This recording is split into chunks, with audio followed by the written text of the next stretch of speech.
ఇది కదా ఆఫర్ అంటే ఇప్పుడు ఎంత కొంటే అంత ఫ్రీ. విఆర్ఆ fine silver jewellery Jubilee Hills check post Hyderabad. నమస్కారం, వెల్కమ్ టు సుమన్ టీవీ. నేను గీతాంజలి. ప్రస్తుతం మనతో పాటు భారతీ శంకరపీఠం వ్యవస్థాపకులు, ప్రముఖ ఆధ్యాత్మికవేత్త, బ్రహ్మశ్రీ అన్నవరపు తిరుపతిమూర్తి అవధాని గురువు గారు ఉన్నారు. వారితో మాట్లాడదాం. గురుగారు నమస్కారం అండి. ఓం శ్రీ మహాగణాధిపతయే నమః.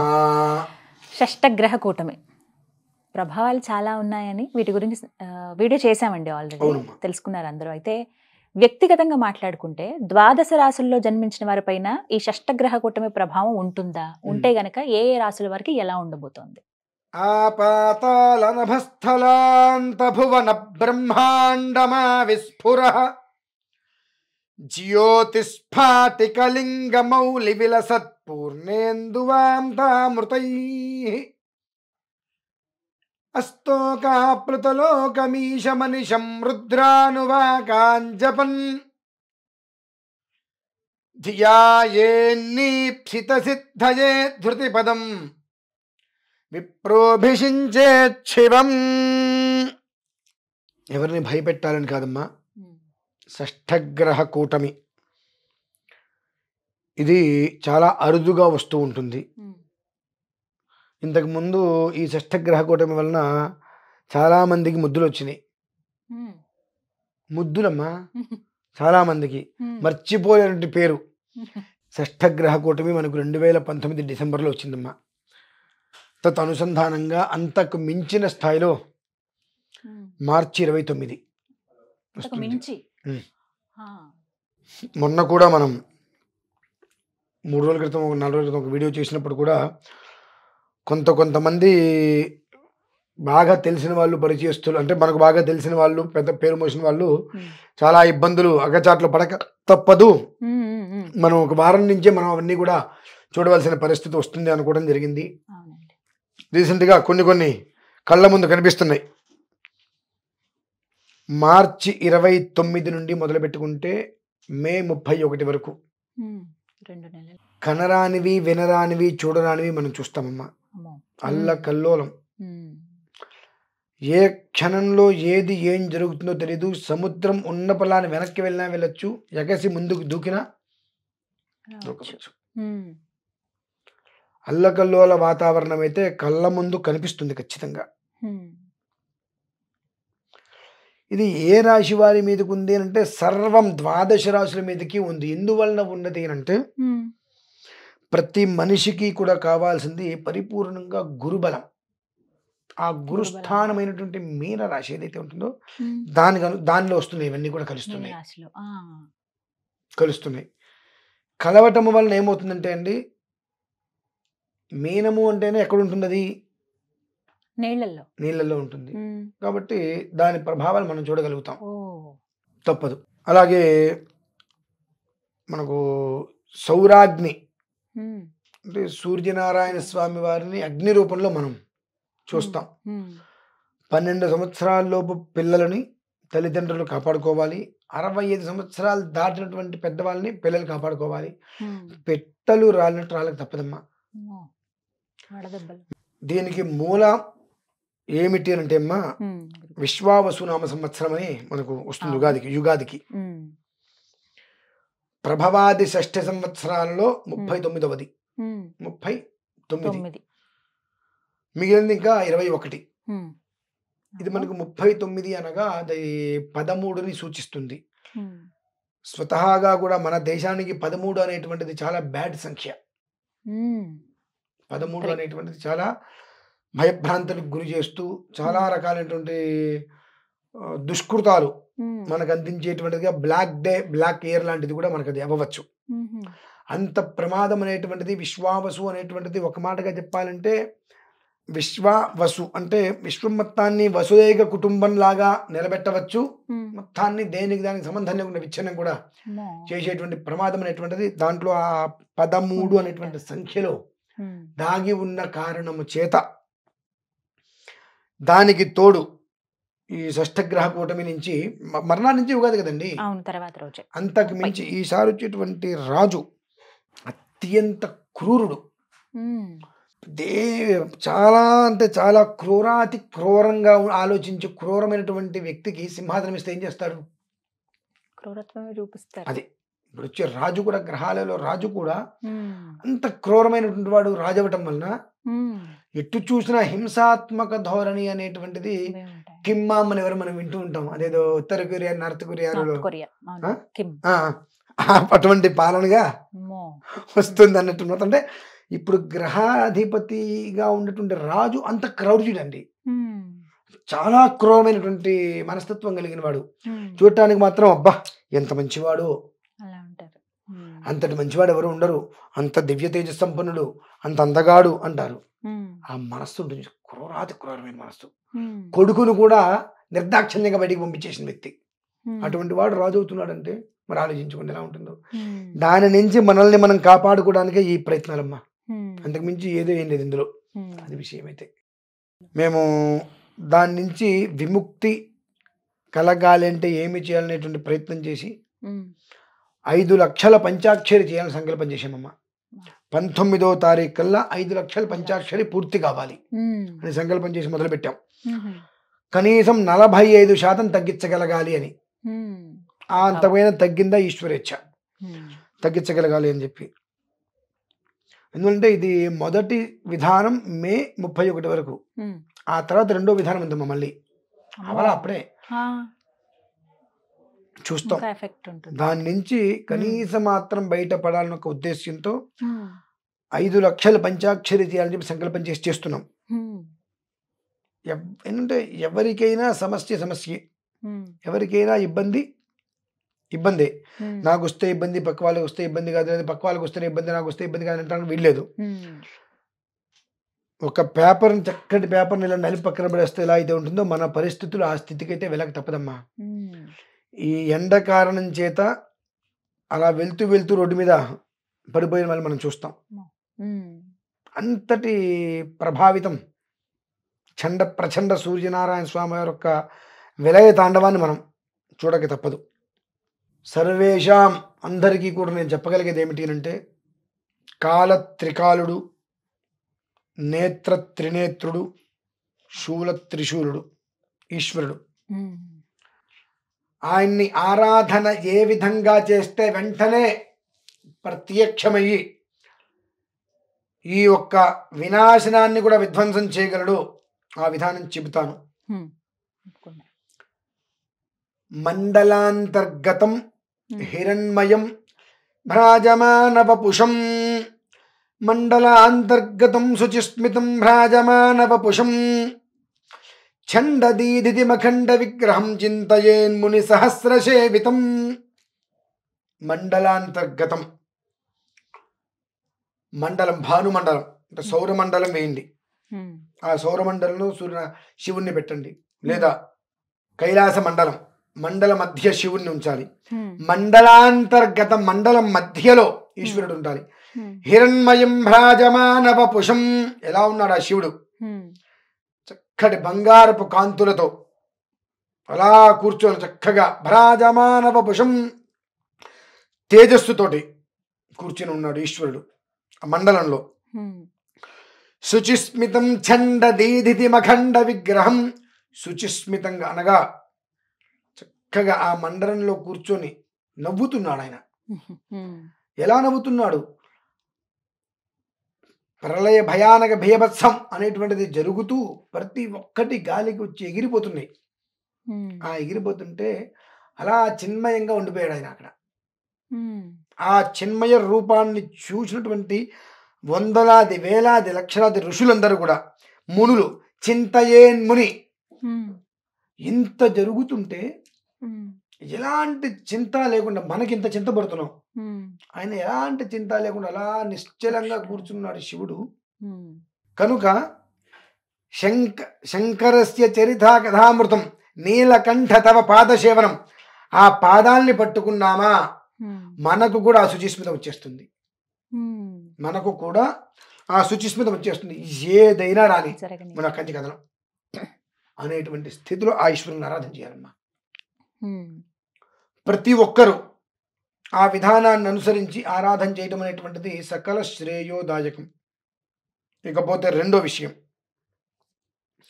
19వ తారీఖు వరకు 5 లక్షలు పూర్తి చేసి షష్ఠగ్రహ కూటమి నుంచి మార్చి 29 నుంచి మే 31 వరకు రాబోయేటువంటి ప్రమాదాల నుంచి పూర్తిగా అంటే మనం చేయలేం. చేస్తా అంటే పచ్చి అబద్ధమైన మాట. అది నేను చేస్తాను అన్నానా సుస్పష్టంగా అబద్ధం చెప్పినట్టే. కనీసం 45% దాని నుంచి మనం బయటపడేయాలనే ఉద్దేశ్యంతో అక్షరలక్ష పంచాక్షరి పూర్తి చేసుకొని 19వ తారీఖు నుంచి 29వ తారీఖు వరకు రోజు 360 శివలింగాలకు అర్చన చేస్తున్నానమ్మా. లైవ్ 360 శివలింగాలు. అందులో ఎవరెవరు ఉంటారు?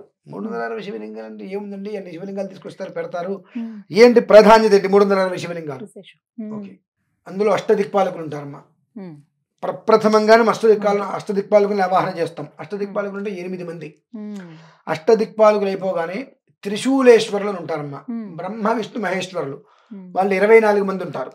అంటే 24 శివలింగాలు. వాళ్ళని ఆరాధన చేస్తాం. ఆరాధన చేసిన తర్వాత ఈశ్వరుడు దగ్గర ఉండేటువంటి భూత ప్రేత పిశాచ బద్ధం బ్రహ్మ రాక్షస యక్ష యమదూత శాకిని ఢాకిని హాకిని సర్పద ఆపద తస్కరాది గణాలు, ఇవే మనిషిని హరించాలన్నా, మనిషిని కాపాడాలన్నా, ఎత్తి కింద పడేయాలన్నా, నిలబెట్టాలన్నా, జాగ్రత్తగా ఉంచాలన్నా, పిచ్చెక్కేసి మనిషిని రోడ్డు మీద తిప్పాలన్నా, చక్కగా విధానంతో నిర్వర్తించాలన్నా ఇవే పనిచేస్తాయి. శివభూత గణాలు ఆయన అనుగ్రహాన్ని అనుసరించి కదలికలు వస్తుంటాయి. 108 శివలింగాలవి. ఆ 108ని అర్చన చేసుకోవాలి. తర్వాత అష్ట గణపతులోని 8 మంది గణపతులు.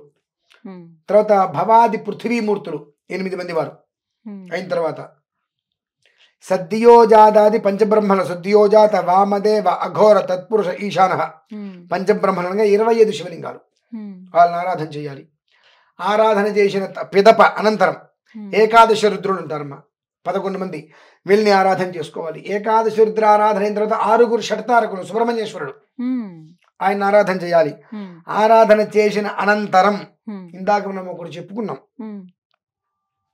పౌర్ణమి రోజు నాడు గురుబలం కోసం మనం చేసుకోవాలని చెప్పి. అలా బృహస్పతి, ఆ బృహస్పతి ఒక్కటే శివలింగం. బృహస్పతికి ఆరాధన చేసిన తర్వాత 35 శతలింగం అంటే 135 అమ్మవారి శివలింగాలు. శివలింగాల రూపంలో అమ్మవారు ఉంటారు. ఆవిడికి ఆరాధన చేయాలి. అనంతరం 25 శివలింగం, 25 శివలింగం మహాశివుడు. ఇలా 10 ఆవరణార్చన చేస్తే 11 ఈశ్వరుడి దగ్గరికి వెళ్తుందమ్మా. ఇలా చేసుకుంటూ ఆవరణార్చనకి గంట, అంతకుముందు మహాన్యాసానికి 1 గంట, అభిషేకానికి 1 గంటన్నర ఖచ్చితంగా పడుతుంది. ఆ విధానంగా ఉదయము రుద్రార్చన, సాయంత్రము ఖచ్చితంగా అభిషేకం చేసి తిరగలిగితే ఒక రోజుకి ఉదయం 360 శివలింగాలు, సాయంత్రం 360 శివలింగాలు చేసుకుంటూ 11 రోజులకి పూర్తి వెళ్తే 7000 శివలింగాలకి మనం అర్చన చేస్తామమ్మా. 7000 శివలింగాలకి అర్చన చేయటువంటి సామాన్యమైన విషయం అయితే కాదు. 11 రోజుల్లో 7000 శివలింగాలకి మనం అర్చన జరిగింది అంటే చాలా గొప్పగా కీర్తించుకోవచ్చు దాన్ని మనం. అందులో ప్రతి ఒక్కరిని పాల్గొనమని చెప్తున్నా. ఎలా చెప్తున్నానంటే, నాకు డబ్బులు ఇవ్వద్దు, 360 శివలింగాలు నాకు కావాలి. ఆ శివలింగాలు నాకు తెప్పించే మార్గం చూడండి. అదొక్కటి. కాశీలో అడ్రస్ ఇస్తా. నాకు ఒకే రకంలో ఉండాలి, ఒకే సైజులో. ఎంతండి? చిన్నవి, అంగుళమే, కేవలం అంగుళం ఉంటుంది శివలింగం. ఆ అంగుళంలో శివలింగాలు మొత్తం ఒక వెంట్రిక వాసి కూడా తేడా లేకుండా 366 శివలింగాలని తెప్పించి, మొత్తం 370 శివలింగాలని తెప్పించి దాన్ని కైలాస యంత్రం అంటే మన ఇల్లు ఇలా ఉండాలి అనేటువంటిది ఒక ఇది ఉంటుంది. అలానే కైలాస యంత్రం అనేటువంటిది ఒకటి ఏర్పడి ఉంటుంది. ఆ కైలాస యంత్రం ఎలా అయితే ఉంటుందో అలానే శివలింగాల్ని పేర్చాలి. ఆ శివలింగాల్ని పేర్చి దానికి ఆవరణార్చన చేసుకుంటూ రావాలి. అది మహాలింగార్చన అని దానికి పేరమ్మా. మహాలింగార్చన, కైలాస యంత్రము అనగా మన ఇల్లు మనకి ఎలా అయితే ఉంటుందో అలానే శివుడి యొక్క నివాసంగా ఉండేటువంటి కైలాసం ఏ రకంగా అయితే ప్రస్థానం ఉంటుందో ఆ విధానాన్ని అనుసరించి అక్కడ చేయడానికి 360 శివలింగాలు కావాలి. కాబట్టి ఆ శివలింగాన్ని మీరు నాకు అందజేయగలిగితే, లేదు ఆ 370 శివలింగాలు ఒకే రీతిలో నాకు కావాల్సింది నేను చెప్తాను. అది శివలింగం ఎంతైతే ఖరీదు ఉంటుందో ఆ ఖరీదు చెప్తాను. ఆ ఖరీదు నాకు అందించగలిగితే, ఖరీదుతో పాటు అది గోత్రనామం అందించగలిగితే 11 రోజుల పాటు లైవిస్తారమ్మా. 11 రోజుల పాటు లైవిస్తా. ఇచ్చి 11వ రోజు అమావాస్యకి కామాక్షి అమ్మవారి దగ్గర ఉంటారమ్మా. గోహతి కామాక్షి అమ్మవారి దగ్గర చేయవలసినట్టు కొన్ని విధానాలు ఉంటాయి. వాటితో అక్కడ దానికి నేను సమాప్తం చేస్తానమ్మా. ఆహా. ఎందువల్లంటే కామరూపిణి అని అంటారు. అమ్మవారు. మనం చేసేటువంటి దాంట్లో ఎలాంటి కల్మషము లేదు, మనకేదో లాభాపేక్ష లేదు, కేవలం జరగబోయేటువంటిది ఏదైతే కనుక షష్ఠగ్రహ కూటమి నుంచి ఉపద్రవాలు ఉన్నాయో దాని నుంచి బయటపడేటువంటి మార్గాన్ని మాత్రమే మనం అన్వేషించాం కాబట్టి దానికి అక్కడ పూర్తిగా చేయగలుగుతాను. నేను ఓపెన్గా 2 ఛాలెంజ్లు చేస్తానమ్మా ఇప్పుడు. అది ఎవరు ఏ రకంగా ఆ రోజు నాడు వచ్చి చూపించచ్చు. ఒకటి, అమ్మవారి యొక్క అనుమతితో అమావాస్య రోజు నాడు పూర్తయిన తర్వాత ఆ మంత్రశక్తి ఎలా ఉంటుంది అనేటువంటిది, అమ్మవారి అనుమతి పూర్తిగా నాకు వస్తే 3 అడుగుల గాల్లో నేను కూర్చొని, కింద ఏమీ ఉండదు, ఆ మంత్రశక్తి ఎలా ఉంటుంది అనేటువంటి విషయాన్ని నేను చూపించగలుగుతాను. 2, చూడగలిగే ధైర్యం ఉన్నది అని అంటే అక్కడ గాల్లో నడిచేటువంటి మనుషులు నేను చూపిస్తానమ్మా. మనం చూడగలిగే శక్తి మనకు ఉండాలి, ఆ కళ్ళు దాన్ని తీసుకోగలగాలి, ఆ తర్వాత గుండాకి పోకుండా మనం తట్టుకోగలగాలి. నేను అక్కడి నుంచి కొంచెం దూరం తీసుకెళ్తా, ఒక చోటికి, ఒక ప్రదేశం కొంచెం దూరంలో. మనం ఎందుకు వస్తున్నాము, ఎందుకు వెళ్తున్నాము, ఏ కారణం చేత వచ్చాము, వాళ్ళు ఎవరో తెలుసుకోవడం కోసం వచ్చామా, వాళ్ళని పరీక్ష చేయడం కోసం వచ్చామా ఏంటి, ప్రతి విషయం మనం వెళ్ళడానికి ముందు వాళ్ళ దగ్గరికి వెళ్ళిపోతుందమ్మా. వెళ్ళిపోయి వాళ్ళు అలా గాలి నడుచుకుంటూ వచ్చేస్తారు. చూస్తే మన గుండె తేడా ఉంది, అక్కడ చచ్చిపోతాం మనం, గుండె అయిపోతుంది. అంటే భగవంతుడికి మనం చేస్తే దేన్నైనా మనం నిలపవచ్చు అనేటువంటి విషయం తెలిస్తే ఆ భగవంతుడి మీద భక్తి ప్రేమ పెరుగుతాయమ్మా. ఆ రోజు అనుమతి తీసుకొని నేనైనా 3 అడుగుల ఇలా కూర్చొని చూపించగలుగుతా, శక్తి ఇలా ఉంటుంది భగవంతుడిది అని. కనికట్టు అదే కట్టు కాదు. 2, నేను ఒక చోటు తీసుకెళ్తాను, మీరు అలానే చూస్తూ ఉండండి, ఆ మనిషి ఇలా వస్తారు, మీ కళ్ళను మీరు నమ్మలేరమ్మా, ఇలా మీరు రావడం చూస్తారు, అలా వెళ్తుంటారు, అక్కడ కనిపించరు ఆ మనిషి మీకు. మనకు ఒక చోట నది అక్కడ వచ్చి ఇలా మాయమైపోతుంటుంది, ఇక్కడ ఒక చోట మనం చూస్తూ ఉంటాం. అది ఎలా అయితే వస్తుందో అక్కడి నుంచి ఆ మనిషి మనం చూసుకుంటారు, వెళ్ళిపోతాడు. ఎక్కడి నుంచి వచ్చారో తెలియదు, ఎటు వెళ్ళిపోతారో తెలియదు. ఆ ప్రాంగణంలో మీకు అది నేను చూపించగలుగుతాను, చూడగలిగితే మాత్రం.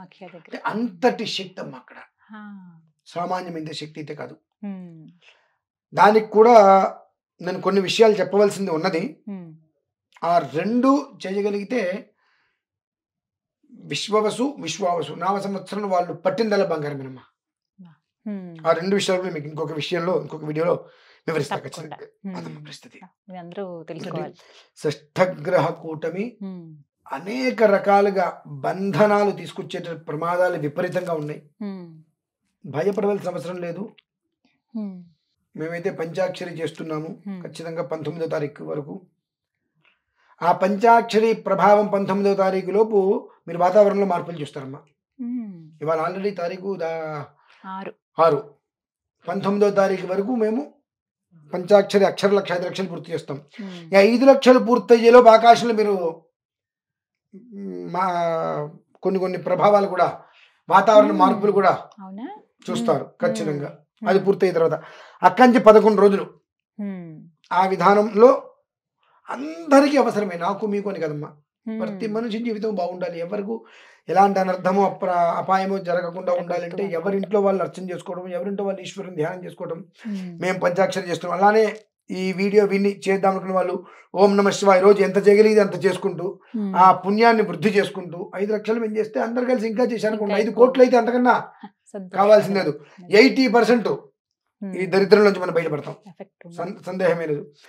తర్వాత 366 శివలింగాలకు ఉదయం, 366 శివలింగానికి రాత్రి మనం చేసేటువంటి అర్చనలతో అంతకు మించినటువంటి దివ్య యోగాన్ని కూడా మనం చూడగలుగుతామమ్మా. అంటే రాబోయేటువంటి ఉపద్రవాలు మాత్రం మనం అనుకున్నాం, విచిత్రమైనవి కూడా మనం చూడక తప్పదు అని చెప్పి. ఈ నిన్న పేపర్లో కూడా చూసా, అదేదో చేప ఏదో వచ్చిందట, రకరకాలు వస్తున్నాయి. ఇదంతా రాబోయేటువంటి దారుణాలకైతే దాన్ని ఏమంటారమ్మా, ముందు సంకేతం, రాబోయేటువంటి ప్రమాదాలకి ముందు సంకేతం. కాబట్టి తస్మాత్ శాస్త్ర ప్రమాణం అనేటువంటిది చాలా గట్టిగా ఉన్నది కనుక చాలా జాగ్రత్తగా ఉండగలరు అనేటువంటిది మాత్రం నేను వివరంగా చెప్పగలనమ్మా. అది విషయం. జాగ్రత్తగా ఉండాలి ఖచ్చితంగా. వివరించారు గురుగారు, ధన్యవాదాలండి.